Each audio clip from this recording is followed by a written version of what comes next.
119편 17절부터 24절까지 한 절씩 교독합시다.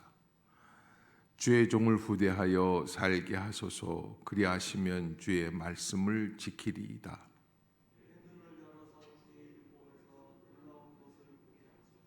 나는 땅에서 나그네가 되어 싸우니 주의 계명들을 내게 숨기지 마소서.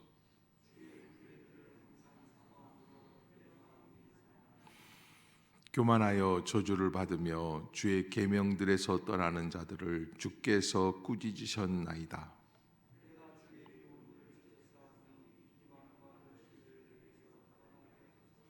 고관들도 앉아서 나를 비방하여 싸우나 주의 종은 주의 율례들을 작은 소리로 읊조렸나이다. 주의 증거들은 나의 즐거움이요 나의 충고자니이다. 아멘. 할렐루야. 복된 아침 주의 전을 찾으신 여러분들에게 하나님의 은혜와 평강이 함께 하시기를 축복합니다.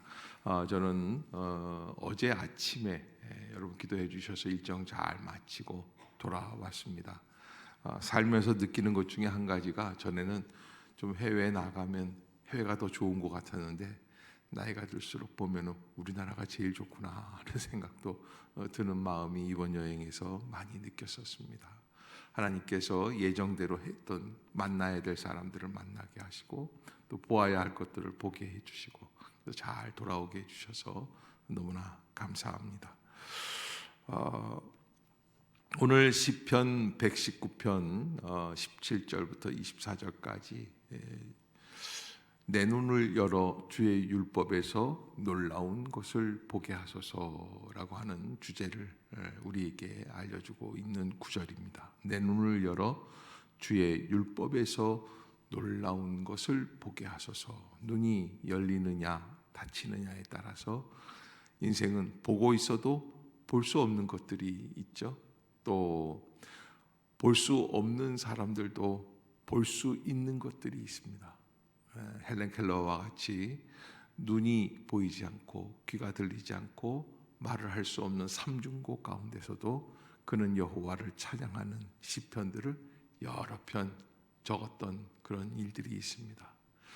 우리가 하나님 앞에서 어쩌면 눈이 보이기 때문에 그래서 하나님의 영적인 것을 못 볼 때도 있습니다. 순수함으로 돌아갈 수 있는 마음이 필요하다라는 거예요. 어느 선교사님이 원주민 교회들을 시찰하기로 하셨어요. 예고를 하고 가는데 원주민 교회에서는 선교사님이 오신다고 하니까 아이들을 가르치고 훈련시키면서 예비 교육으로 너 누가 만들었지? 그러면은 첫 대답은 하나님 아버지가 저를 만드셨습니다. 이렇게 대답하기로 했어요.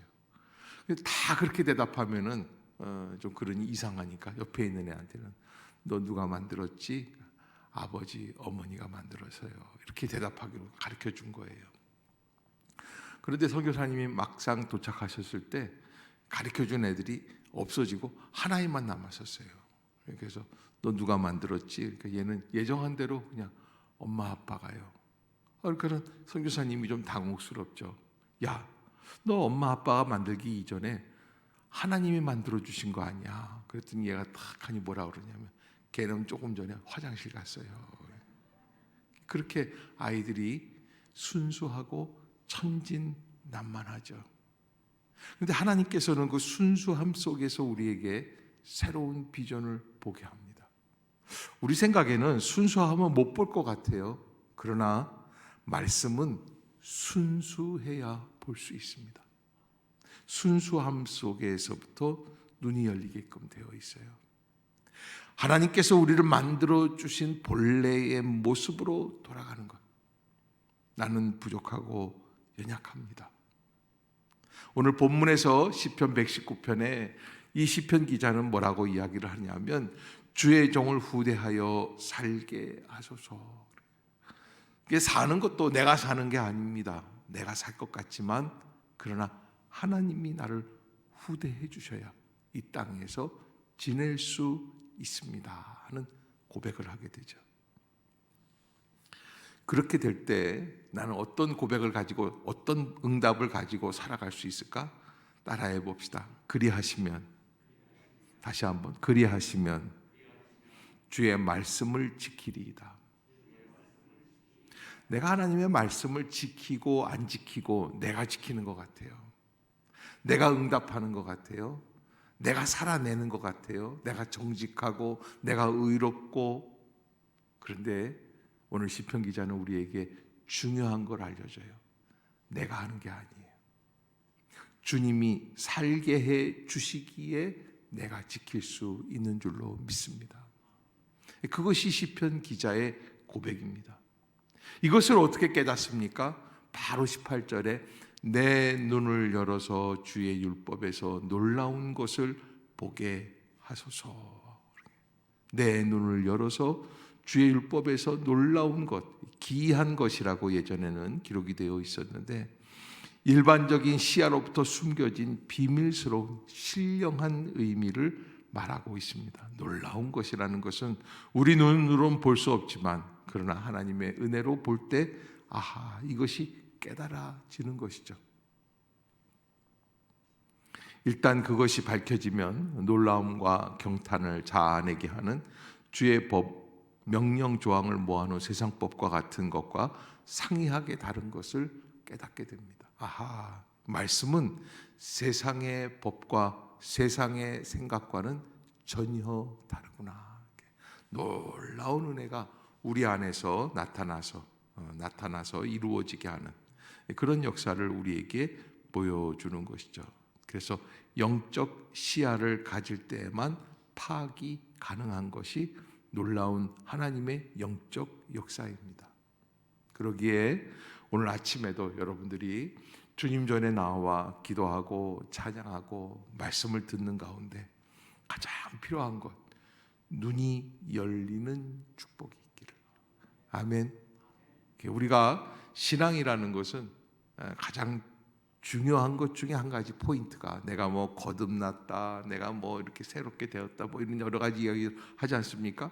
고린도후서 5장 17절에도 바울은 그런즉 누구든지 그리스도 안에 있으면 새로운 피조물이라 그러지 않습니까? 이전 것은 지나갔으니. 그 어떻게 새롭게 될 수 있을까? 눈이 열리는 거예요. 내 눈이 열리면 그러면 하나님의 놀라운 능력을 보게 되는 것이죠. 그러면서 시편 기자는 19절에 이런 고백을 합니다. 나는 땅에서 나그네가 되어 싸우니. 그래요. 나는 땅에서 나그네가 되었습니다. 여러분, 이 나그네라는 사실만 알아도, 내가 이 땅에서 아무리 많은 것들을 소유하고 많은 것들을 갖고 있고 해도 천상 우리는 뭐예요? 지나가는 나그네일 뿐이에요. 그것을 우리가 깨달아야지 돼요. 놀라운 거는 삼성의 이건희 회장 같으신 분들은 세계적인 부자가 아니었어요. 그런데 그렇게 세계적인 부자였어도 자기의 생명 연한을 자기가 원하는 만큼 누리지를 못해요. 그것을 우리가 알아야지 돼요. 제가 이렇게 얘기를 했더니 어떤 분이 그런 얘기를 하더라고요. 목사님, 모르시는 말씀하지 마세요. 삼성이 돈이 얼마나 많은지 그 이건희 회장 말이죠, 쓰러져 가지고서 이렇게 했는데 그때 말이죠, 그 사람 생명 이 체온을 다 낮춰가지고 그래가지고서는 뭐 몇 달이고 몇 년이고 더 늘려지 않았어요. 거기까지예요. 그리고 그때 누워 있을 때 그 기간은 사는 기간이 아니에요. 죽어 있는 거랑 마찬가지. 우리가 살고 먹고 죽고 생활하는 거 모든 것 일체가 우리가 깨닫게 되면 아하, 전적인 하나님의 섭리 가운데 내가 담겨 있구나. 그래서 눈이 열려야지 돼요. 나는 땅에서 나그네가 되는 거예요. 그래서 시편 기자는 나그네일 때의 가장 지혜로운 일이 뭘까? 가장 지혜로운 게 뭘까요? 계명을 잘하는 거예요. 계명을 숨기면 알아갈 수가 없어요. 내비게이션이 필요하죠. 지도가 필요해요. 바다에서는 등대가 필요해요. 어두운 산길에서는 등불이 필요합니다. 그래서 시편 기자는 계속해서 이 앞에서도 뭐라고 그랬습니까? 주의 말씀은 내 발의 등이요 내 길의 빛이라고 이야기를 해요. 내 규례를 알고 깨닫고 이 땅 위에서 나그네로 어떻게 살아가야 될까? 주의 계명들이 숨겨지지 않기를 원합니다. 그러니까 여러분, 눈이 열리게 되었을 때에 말씀을 바라보는 그 은혜, 그래서 저는 눈만 열리면 안 된다 생각이 들고요. 주로 여러분들이 듣는 말씀들이 제가 선포하는 말씀을 통해서 듣지 않습니까? 그러니까 어떻게 돼요? 귀가 열려야 돼요. 따라해 봅시다. 듣는 귀를 열어주옵소서. 아멘. 그 땅에서 나그네로서 우리가 꼭 잊지 말아야 될 것은 주의 계명들, 주의 율법 이런 것들을 늘 감당하는 것이죠. 20절에 보면 주의 규례들을 항상 사모함으로 내 마음이 상하나이다. 늘 하나님의 말씀을 사모하고 또 사모하고 기다린다는 것이죠. 21절에 교만하여 저주를 받으며 주의 계명들에서 떠나는 자들을 주께서 꾸짖으셨나이다. 이렇게 기록이 되어 있는데 이 예수님을 믿는 신앙 안에서 가장 하지 말아야 할 것 중에 한 가지가 교만입니다. 누구를 때리거나 미워하거나 이런 것도 안 좋지만 그 중에 가장 큰 악. 그래서 성 어거스틴이 그런 이야기를 했어요. 선생님, 기독교의 가장 큰 덕목이 뭘까요? 그러니까 첫째는 겸손이다. 그렇습니다. 겸손입니다. 두 번째는 뭡니까? 두 번째도 겸손이다. 세 번째도 겸손이라고 그랬어요. 그러니까 기독교 안에서 가장 중요한 게 겸손이라고 그러니까 이 겸손의 반대는 뭐예요? 교만이죠. 그래서 이 교만하면 하나님이 안 보여요. 하나님의 말씀이 안 들려요. 그러기에 우리가 제일 떠나야 될 것, 교만한 것. 교만하면 바로 무엇을 받는다? 저주를 받는다. 그래서 주님께서는 그들을 꾸짖게 된다라는 말씀을 하시고요. 22절에 내가 주의 교훈들을 지켜싸우니 비방과 멸시를 내게서 떠나게 하소서라는 말씀은 무슨 이야기냐면 내가 하나님 앞에서 이 땅 위에 살아갈 때 사람들한테 욕먹을 수 있습니까? 없습니까? 있죠? 그런데 결국에는 이 모든 것을 떨치고 나갈 수 있게 해주시는 분은 오직 누구라는 거예요? 하나님뿐이시라는 거예요. 그래서 내가 주의 교훈을 지키겠다는 거예요. 세상 사람들이 막 비방하고 하는 거 이거 딱 단절되고 나는 신앙 안에서만 열심히. 그래서 왜 과거에 그런 분들이 있었어요. 큰 기업이 도산이 됐는데 그분이 교회는 몇백억을 투자해서 건축을 했어요. 그리고 그 교회 안에 자기 사무실을 만들어 놨어요. 검찰에서 갔는데 집에 없어요.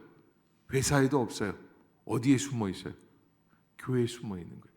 그런 거 말고 내가 하나님 앞에서 살아가는데 열심을 살아가는데 오해받을 때가 있어요. 세상에서 오해받고 그래서 사람들이 나를 비방하고 멸시할 때가 있습니다. 그러나 이 모든 것들은 결국은 누가 벗겨주실 수 있다는 거예요? 하나님께서 벗겨주실 수 있다는 거예요. 하나님 앞에 나가는 거죠. 심지어 여기 23절에 보면 고관들도 앉아서 나를 비방하였다 그래요. 법정에 끌려갔는데 이 고관들이 나를 비방한다는 거예요. 알아주지를 못하는 거예요. 그들이 엄격한 법률가들이지만 그러나 나를 오해할 때가 있죠. 그래서 이 시편 기자의 고백입니다. 24절 시작. 주의 증거들은 나의 즐거움이요 나의 충고자니이다. 아멘. 주의 증거들은 나의 즐거움이요 나의 충고자니이다. 그러기에 말씀을 붙잡고 믿음으로 한 걸음 한 걸음 나아갈 수 있는 우리 모두가 되시기를 주의 이름으로 축복합니다. 기도하겠습니다. 사랑과 은혜가 충만하신 주 여호와 하나님, 은혜를 간구합니다. 믿음으로 살게 하여 주시고 은혜로 감당하게 하여 주시는 줄로 믿습니다. 우리는 하나님 앞에서 이 땅 위에 어떻게 살아가야 하는지 여러 가지 궁금한 것들이 많이 있지만 하나님이 우리에게 주신 말씀 안에 길이 있고 진리가 담겨 있고 생명의 길이 열리는 줄로 믿습니다. 주여 인도해 주시옵소서. 오늘도 그 모든 일 속에서 마음이 상한 성도들이 있으면 주님께서 위로하여 주시고 격려하여 주시고 주의 뜻을 알게 하여 주시옵소서. 우리는 온전히 나그네뿐임을 깨닫게 하여 주옵소서. 주님의 말씀으로 온전해지는 복된 날이 되게 하여 주옵소서. 여러 가지 질병 속에 고통 중에 있는 성도들 찾아가 주시고 위로해 주시고 하나님의 능력으로 치유하여 주시옵소서. 세상 가운데서 여러 가지 어려운 일들 때문에 안타까운 마음으로 발을 동동 굴르는 그런 성도들 주님이 찾아가 주시고 위로해 주시고 잘 이루어질 수 있는 합력하여 선을 이루는 역사가 오늘 또한 주님의 은혜 가운데 임하게 하여 주시옵소서. 성령께서 주시는 은총을 날마다 누리며 살아가게 하여 주옵소서. 예수님의 이름으로 간절히 기도드리옵나이다. 아멘.